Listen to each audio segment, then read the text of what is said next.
বাড়িতে একের পর দুই দিন গেলে একের পর দুই দিন গেলে মাঝখানে কি চললো এমনি যে কি ঘটনা ঘটেছিল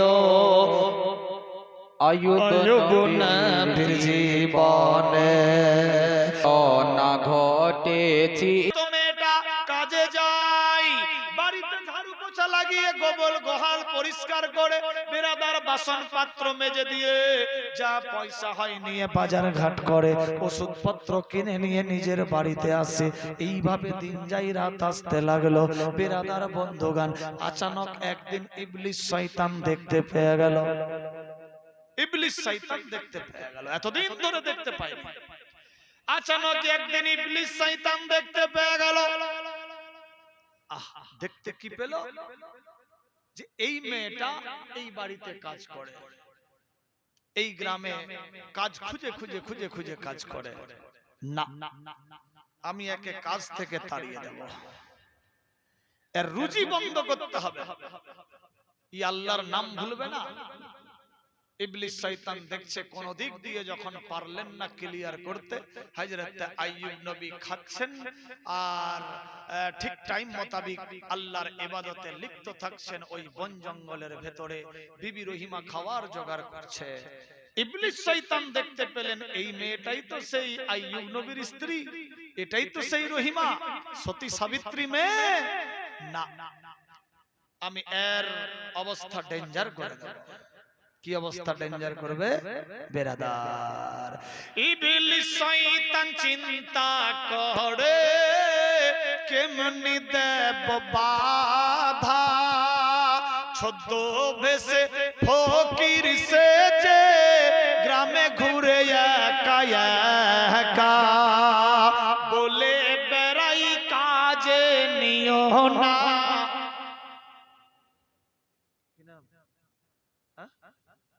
আজ কেহনিও না কাজ কেহনিও না, ছোঁয়াচে বেমার হবে। কি ঘটনা ঘটেছিল বিবি রহিমার জীবনে। ইবলিস শয়তান ছদ্মবেশে একজন বুড়ির বাঁশ করে গোটা গ্রামের মধ্যে বাড়ি বাড়ি বলে বেড়ালো, শোনো রে, এই মেয়েটাকে কাজে নিও না, এই মেয়েটা অসহায়, এর স্বামী দুর্গন্ধে ভুক্তভোগী, এর স্বামীর বেমার ছোটে না, এর স্বামীকে গ্রাম থেকে তাড়িয়ে দিয়েছে। ডাক্তার বলেছে ছোঁয়াচে বেমার, কেউ কাউকে ছুঁইলে বেমার শুরু হয়ে যাবে। ওই মেয়েটা নিজের বাড়িতে যায়, ওই হাত দিয়ে স্বামীর খেদমত করে, ওই হাত দিয়ে স্বামীকে খাবার দেয়, ওই হাত দিয়ে স্বামীরে গোসল করায়, ওই হাত দিয়ে স্বামীর কাপড় কাচে, আবার একই বিছানায় থাকে, ওই হাত দিয়ে মেয়েটা স্বামীর খেদমত করে, আবার ওই হাত দিয়ে তোমার বাড়ির কাজকর্ম করে। শোনো রে, ছোঁয়াচে বেমার কাউরি ধরে যাবে, যার বেমার ধরবে সে জিন্দা থাকবে না।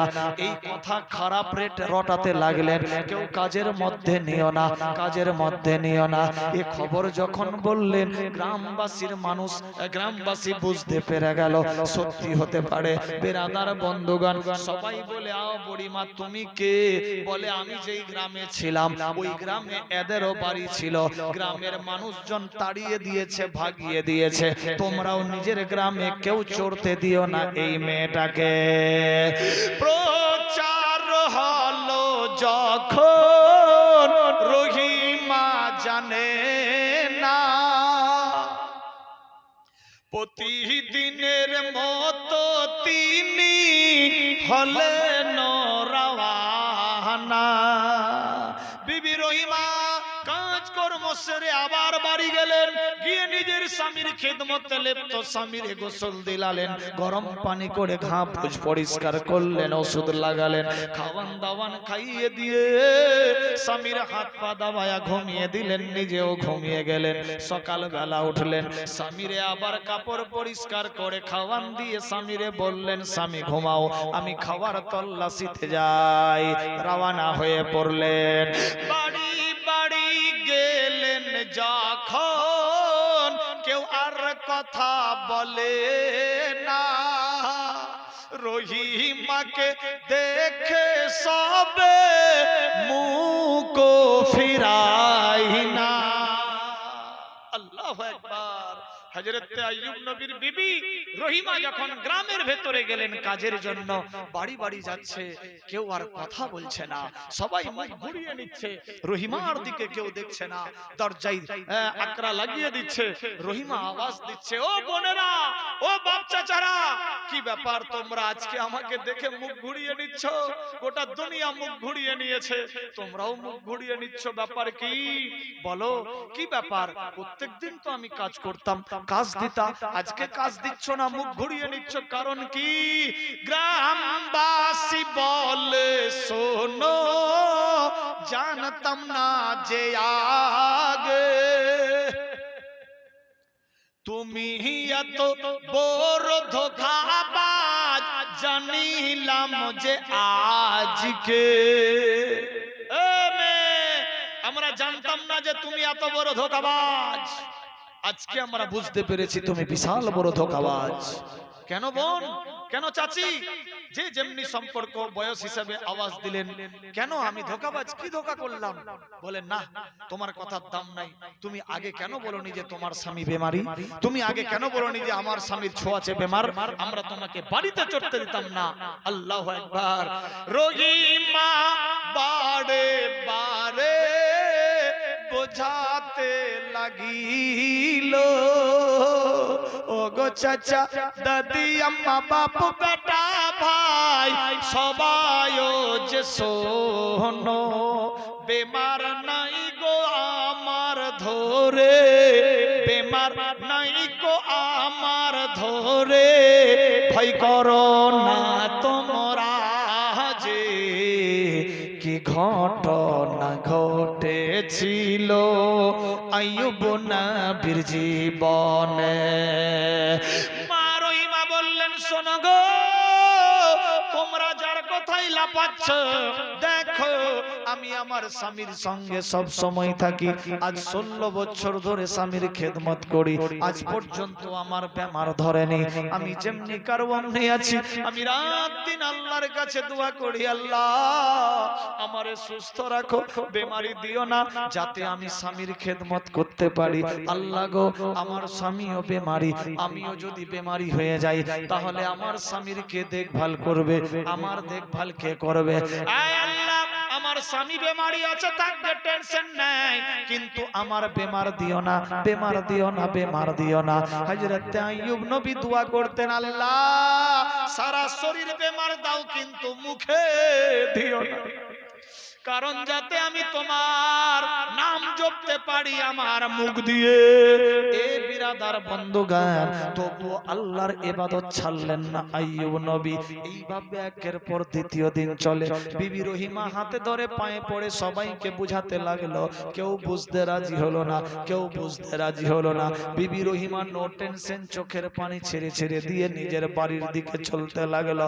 চোখ দিয়ে পানি ঝরে, নির্জন জায়গায় গিয়ে চোখের পানি বুক ভাসায়, আল্লাহ আমার স্বামী অপেক্ষায় আছে, আমার বিবি খাবার নিয়ে আসবে, ওষুধপত্র নিয়ে আসবে, আমি তো কাজ পেলাম না, খাবার দাবার পেলাম না, কি করব আল্লাহ, কি রকম কি হবে?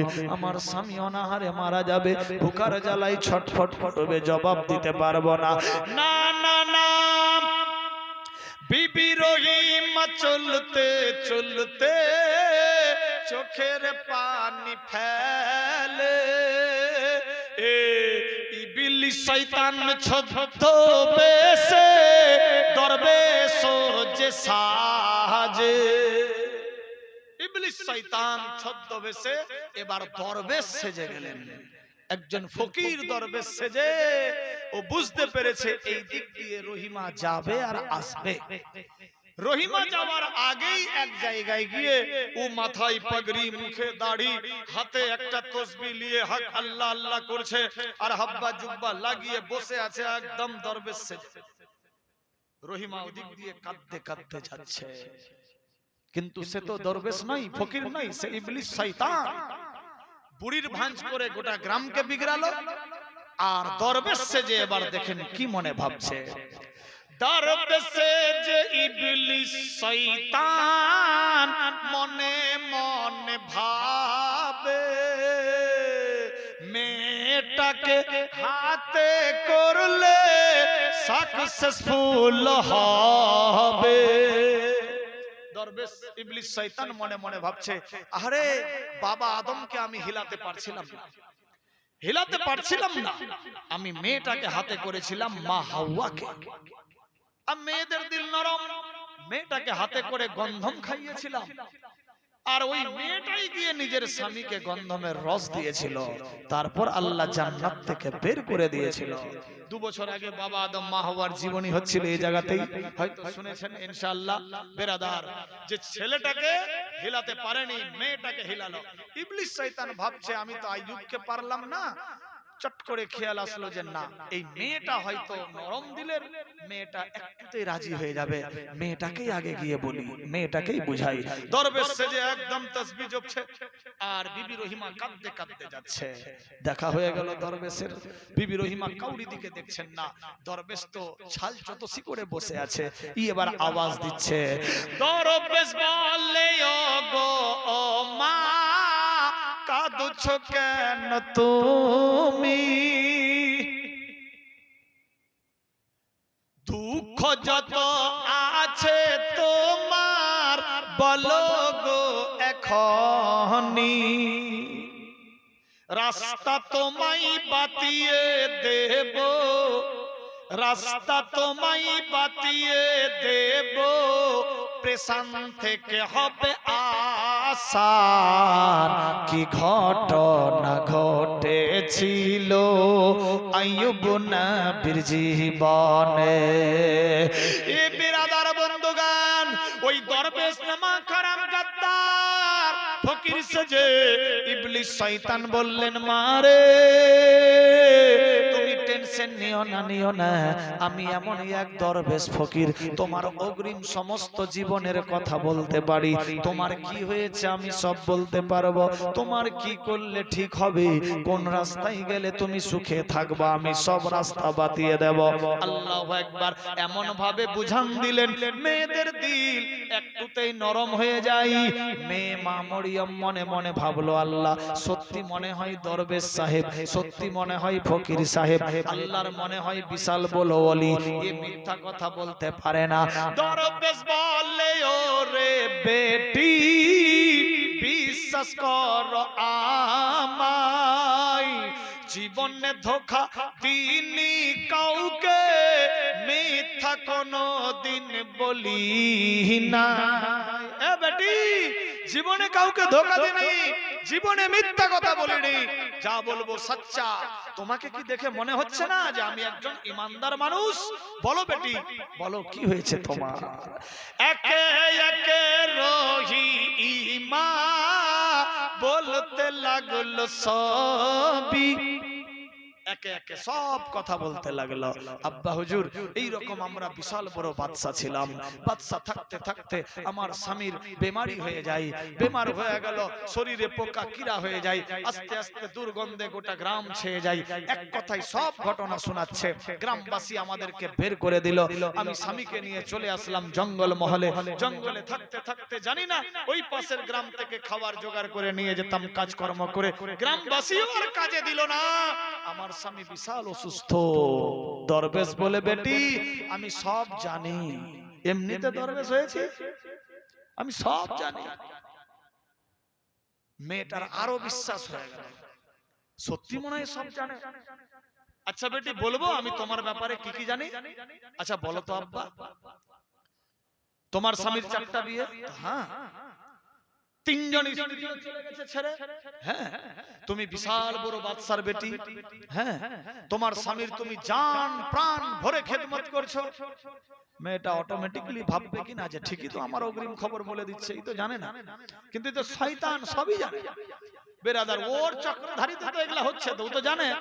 বেরাদার, সব কথা যখন খুলে বললেন, লম্বা ঘটনা শর্ট করছি, সব খুলে বলার পর আস্তে আস্তে মেয়েটার একদম 100% বিশ্বাস হয়ে গেল। বেরাদার, এজন্য ভুল করেও গণকদারের কাছে যাবেন না। বেরাদার অনেক মেয়ে আছে গণকদারের কাছে যায়, গণকদার 10টা কথা বলে 3টা কথা ঝুঠা হবে, 7টা হবে অরিজিনাল। এই 7টা কথা তোমার ফলবে আর ওই 3টা কথা হবে না। এই 3 কথার উপরে যখনই বিশ্বাস করবেন ইসলাম থেকে ডিলিট। এজন্য বলে গণনা বেরাদার বুঝো না, বুঝতেও হবে আবার মানাও করেছে বেরাদার। যাই হোক সেদিকে যাচ্ছি না, আল্লাহ বুঝার শক্তি দান করুক। ইবলিস শয়তান সবই জানেন, সব কথা বললেন। হযরতে বিবি রহিমা মনে মনে ভাবছে, এমন ভাবে তাকে বুঝালো, বিবি রহিমার দিল কিন্তু গলে গেল। আচ্ছা দরবেশ বাবু বলেন তো আমার স্বামী কি করে ঠিক হবে? ফকির মনে মনে ভাবছে এইবার বুঝি মেয়েটা লাইনে এসেছে। এতগুলো বুঝাবার পর এবার ছদ্মবেশী শয়তান দরবেশ কি বলছে শুনেন।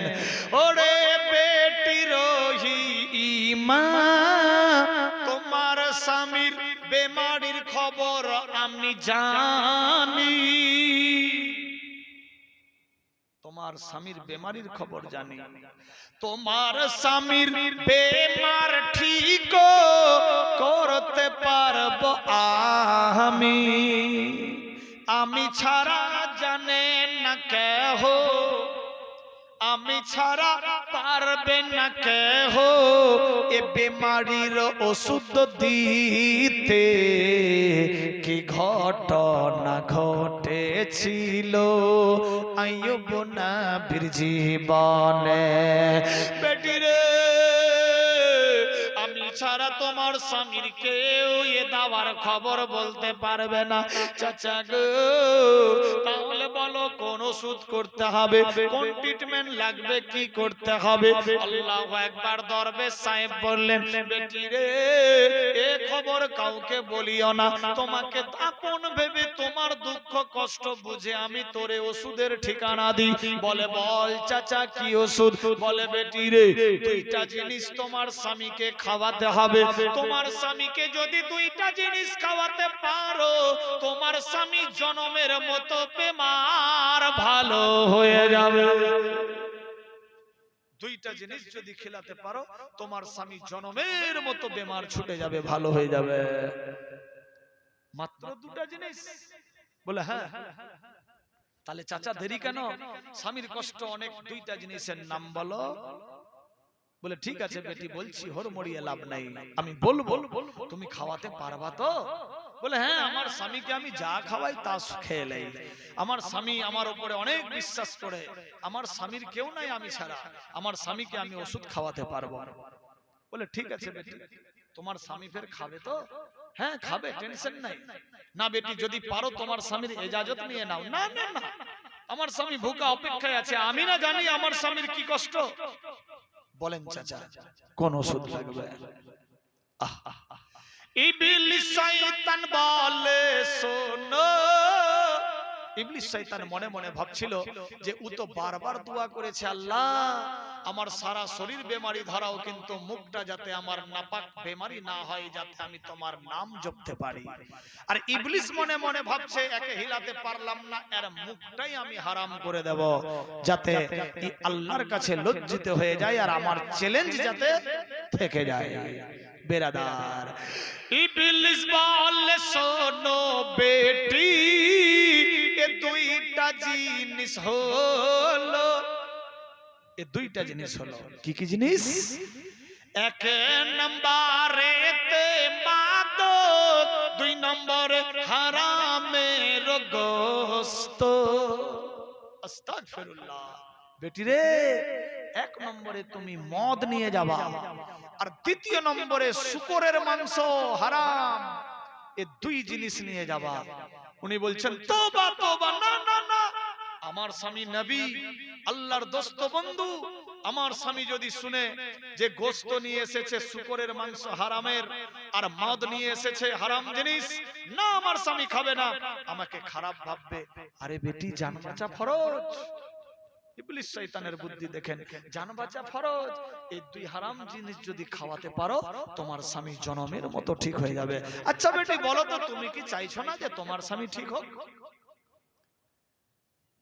এমন ভাবে জাড়ে ফেললেন, মেয়েটা বলছে হ্যাঁ আমি তো চাই আমার স্বামী ঠিক হোক। তাহলে দেরি কিসের, এই দুই জিনিস নিয়ে যাও। স্বামী আমার স্বামী কিন্তু এই জিনিস খাবে না। আরে বেটি, বড় বড় বাবু, বিবির কাছে সব বাবুই কাবু, টেনশন নেই, তুমি এমন বুদ্ধি দিবা তোমার স্বামী খেয়ে নেবে। না আমি স্বামীরে বুঝাতে পারবো না। বলে বেটি আমার কথা শোনো, ওষুধ নিয়ে যাও। ফকিরের কথা শুনে দুই সামানিল, একে একে চলতে চলতে বাড়িতে পৌঁছালো। বাড়ি গিয়ে পৌঁছে গেল। লম্বা ঘটনা আছে, সব করছি। বাড়ি গিয়ে পৌঁছালেন। স্বামী গো, হ্যাঁ এসেছি। সালাম কালাম হলো, এ বাবা সালাম কালাম হলো, ভিতরে বসলেন। বসার পর স্বামীর হাত পা দাবাচ্ছে। স্বামী গো, আজকে গেলাম, গোটা গ্রাম ঘুরলাম, কেউ কাজে নিল না। জানেন গ্রামে নাকি কে প্রচার করে দিয়েছে যে আমার হাত দিয়ে কেউ ছুঁয়ে বা টাচ হলেই ছোঁয়াচে বেমার হয়ে যাবে। এজন্য গ্রামবাসী আমাকে কাজে নিল না, তাড়িয়ে দিল। আজকে খাওয়ান দাওয়ান নাই। হযরত আইয়ুব নবী বললেন, বিবিরে আল্লাহ যা করেছে ভালোর জন্য, তবুও দুঃখ করলেন না। বেরাদার, বিবি তাহলে কি উপায় হবে? আল্লাহ যেমনি রাখবে অমনি থাকবে। আমাকে ভুকা রেখে যদি আল্লাহ খুশি থাকে তো আল্লাহই খুশি থাকুক, আমার টেনশন নেই। বিবি এ কথা শুনে বিবির মন কেমন কেমন হয়ে গেল। বিবি বলছে, স্বামী গো, আমি না একটা ওষুধ এনেছি। বিবি তুমি ওষুধ কোথায় পেলা? স্বামী গো, আমি যখন কাঁদতে কাঁদতে রাস্তা দিয়ে আসছিলাম, একজন ফকির দরবেশের দেখা। ফকির আমাকে অনেক রকম বুঝালেন, মানে সব কথা খুলে বললেন স্বামীকে। ওষুধ দিয়েছে দুইটা, এই দুই ওষুধ যদি তুমি খাও তাহলে তোমার বেমার ঠিক হয়ে যাবে। হযরত আইয়ুব নবীর ডাউট হলো যে দুই ওষুধ, এতদিন ধরে কোন ওষুধে আমার ট্রিটমেন্ট হলো না, আর দুনিয়াতে এমন কোন ওষুধ আছে যে আমি ঠিক হয়ে যাব? আল্লাহ যেদিন যাকে ঠিক করবে সেদিনই ঠিক হবে, যত ওষুধ খেয়ে যাও না। আচ্ছা বলো দেখি ওষুধের নাম। স্বামী গো, খেলেন না, তারপরে নাম জানবেন? নাম জেনে কি লাভ হবে? আপনি ভালো থাকলেই তো হলো। বিবিরে না, আমি আগে ওষুধের নাম জানবো, তারপর আমি খাবো। মা রহিমা চোখের পানি ছেড়ে দিয়ে বলছে, স্বামী গো, আমাকে ওই দরবেশ সাহেব দুইটা হারাম জিনিস দিয়েছে। এক নম্বরে মদ, দ্বিতীয় নম্বরে শুকরের মাংস। আস্তাগফিরুল্লাহ, এই ওষুধ হিসেবে তোমাকে খেতে হবে। হযরত আইয়ুব নবী বলে, শুনো রে প্রাণের বিবি, খাবো না যে আমি, হারাম জিনিস খেতে দেবে ও কেমনি ফকিরি। এ বিবি, আমি ওষুধ খাবো না, এমনিতেই শেষ হয়ে যাব। হারাম জিনিস খেতে দিয়েছে, ও কেমন ফকির, ও কেমন দরবেশ। ও যদি আল্লাহর ভক্ত থাকতো, কোরআন যদি মানতো, যদি আল্লাহর আল্লাহইত্ব জানতো, যদি আল্লাহর হাকাম ও আরকান মেনে চলতো, যদি শরীয়তের পাবন্দি হতো, আমার সিস্টেম মোতাবেক যদি চলতো, একটু যদি জ্ঞান থাকতো, তাহলে ও আমাকে হারাম খেতে বলতো না। বিবি আমি হারাম খাবো না, আস্তাগফিরুল্লাহ, আমি এমনিতেই শেষ হয়ে যাব, কিন্তু এই ওষুধ খাবো না। এ যখন বললেন, হযরত আইয়ুব নবীর মনটা খারাপ, বিবির দিকে দেখতে চাইলেন না। আহারে, বিবি বলছে, স্বামী গো আমারে ক্ষমা করে দিও, আমি আর এ খাবার রাখবো না। ছুঁড়ে ফেলে দিলেন বন জঙ্গলের ভেতরে। আস্তাগফিরুল্লাহ, আল্লাহু আকবার। এ কথা সমাপ্তি হওয়ার সঙ্গে সঙ্গে বিবির মনে হেডেক আসলো। না, তাহলে কে হতে পারে? হযরত আইয়ুব নবী বললেন, বিবি রে, তুমি শয়তানি চক্করে পড়ে গেছো। সে যদি ইনসান থাকতো হারাম খেতে বলতো না, সে ছদ্মবেশে শয়তান হতে পারে। দরবেশ সে যে তোমাকে দিয়েছে, ও মানুষ নয়, ও দরবেশ নয়, ও কোনো ফকির নয়, ও কোনো আল্লাহর ওলি নয়, ও কোনো নেক বান্দা নয়, ও একজন শয়তান।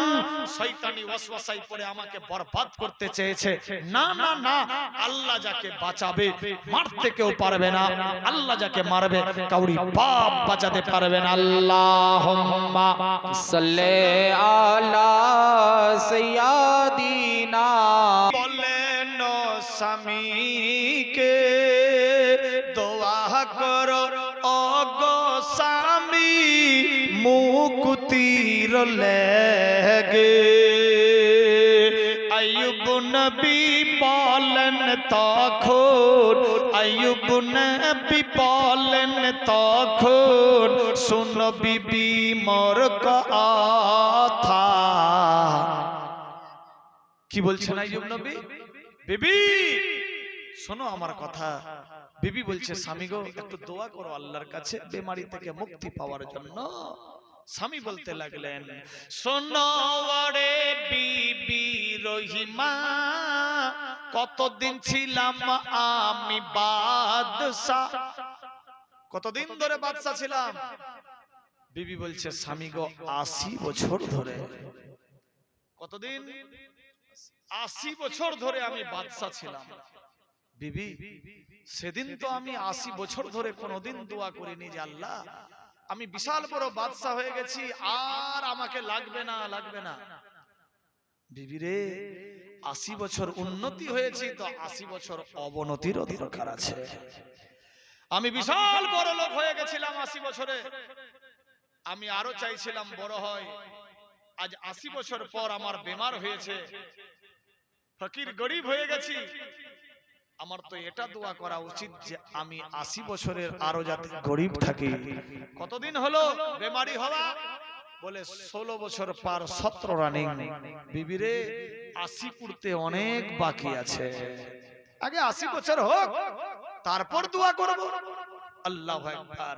আল্লাহ যদি আমাকে এমনিতে রেখেই শান্তিতে থাকে, আল্লাহ যদি খুশি থাকে তাহলে আমিও খুশি আছি। এ কথা যখন বললেন হযরত বিবি রহিমা চমকে গেলেন। আহারে এ কেমন আমার স্বামীর কথা, দোয়ার কথা বললেই উল্টা খবর বলে। ঠিক আছে, এ কথা বলে বিবি রহিমা আবার চলেন কাজে। আবার কাজে চললেন, মনে ভাবলেন এই গ্রামগুলার লোক জানে তো আমি এবার অন্য দিকের গ্রামে যাব। অন্য গায়ে গিয়ে দেখে কেউ কাজ নাহি দিচ্ছে, কেউ কাজ দিচ্ছে না। বিবি রহিমা চমকে গেলেন, কাজ কেউ দিচ্ছে না মানে? কাজ কেউ দিবে না? না। দরজায় গিয়ে ঠক ঠক করছে, কেউ দরজা খুলছে না। বাড়ি দিচ্ছেন, আওয়াজ দিচ্ছেন, কেউ নাই। কেউ আছো? বলে এই দরজা ছুবি না। কেন মা? বলে তোমার ছোঁয়াচে বেমার হয়ে যাবে। এই কাপড়ে হাত দিবি না, এই রাস্তা দিয়ে যাবি না, ছোঁয়াচে বেমার হয়ে যাবে। এমন এমন